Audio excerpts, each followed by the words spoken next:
wanted to chat with you a little bit about all the media hype that you've heard over the past few days or so on the loan level pricing adjustments that Fannie Mae and Freddie Mac have had.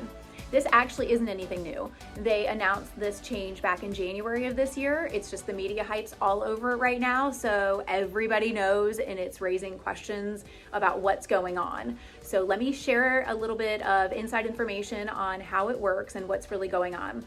So the Fannie and Freddie, starting May 1st, on all those loans delivered to them May 1st and beyond, they have to have all those adjustments, or they're going to charge those loans for those adjustments. So as a lender, and so all mortgage companies and banks, from our position, we had to prepare for that. So we knew the change was coming. So over the past few months, these changes have actually already been implemented on all loans that have closed over the past few months, because if we closed a loan 3 weeks ago, but it's not going to be bundled up and packaged to send to Fannie Freddie until after May 1st, we need to make sure that our ducks are in a row and our costs are appropriate for that purchase or that backing by Fannie and Freddie. So those have already been in the mix for a while now. So what's really going on and why?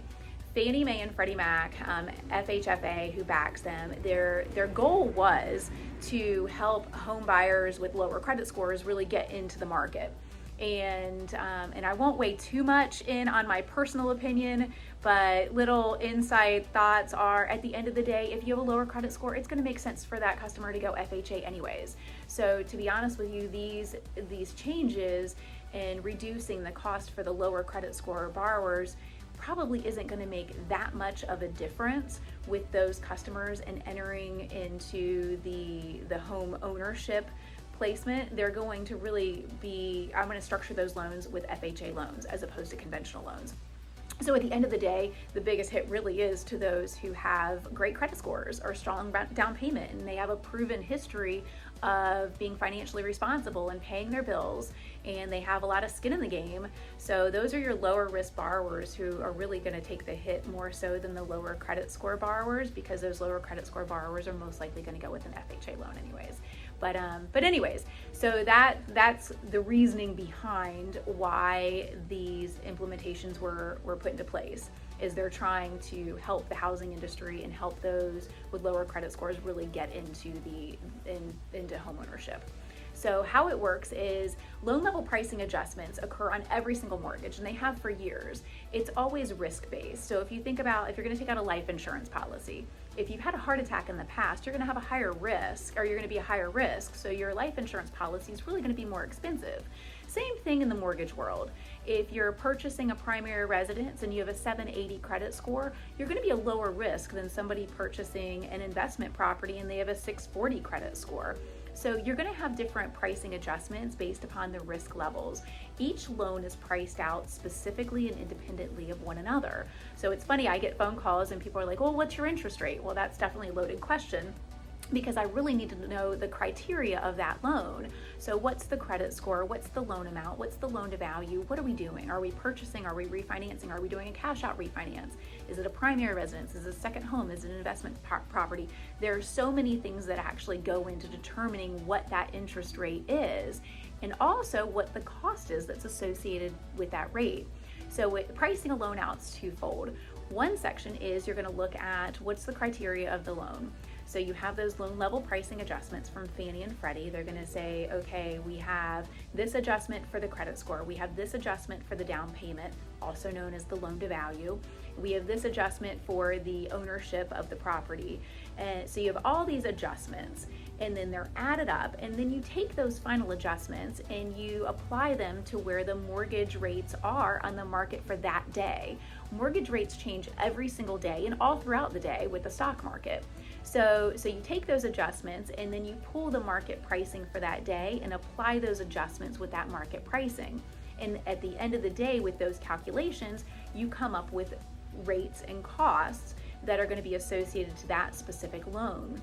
So for example, a 30-year fixed rate, you can choose where you want that rate to be, and it may range today from 5% up to 8%. And me personally, I'm going to look and see, what does par pricing look like? Where does the rate cost structure end up with really little cost? Or maybe I might look and see, what does it look like with 1%? origination, and 1%, that'd be 1% of the loan amount. So what does that cost look like in relation to the rate? And then I look at the customer's personal situation. What are their short-term goals with the property? What are their long-term goals with the property?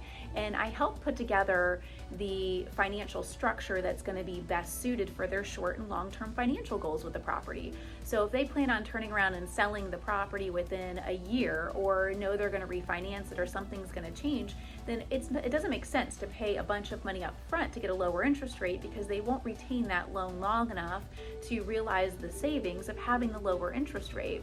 So it might be, more financially beneficial to go with a slightly higher interest rate, lower cost, because at the end of the day, their financial investment would make more sense and be less expensive. So those are all things that, as my job, that's really my job, to analyze and see what their goals are and see which pricing structure is going to make the most sense for them. So that's kind of how everything works and how it's broken down. I would love to help you. Any questions you have, call me. I'm always here. I'm happy to help with any questions. And if you know of anybody, or if you yourself are looking to buy or refinance, I would love to help you with that as well. Take care and have a great day. I wanted to piggyback off my video in regards to the loan level pricing adjustments with Fannie Mae and Freddie Mac on conventional lending. Some of the feedback that I received was to lower the credit scores so you would obtain better pricing. It doesn't work that way. Please don't do that. Do not sabotage your credit, because at the end of the day, everything is based upon your risk. So even though the gap has been bridged between the higher credit score borrowers and the lower credit score borrowers, the higher credit score borrowers are still going to receive more favorable pricing in regards to interest rate and lower cost. So please don't sabotage your credit. Keep your credit in good standing. Keep paying your bills on time. Keep the utilization of credit cards to, I always like to say, a 30% ratio. So whatever the credit limit is, keep the balance at 30% or less than that credit limit. Make those payments on time each month. Save for your down payment. So keep everything in good standing and you'll obtain the best pricing available.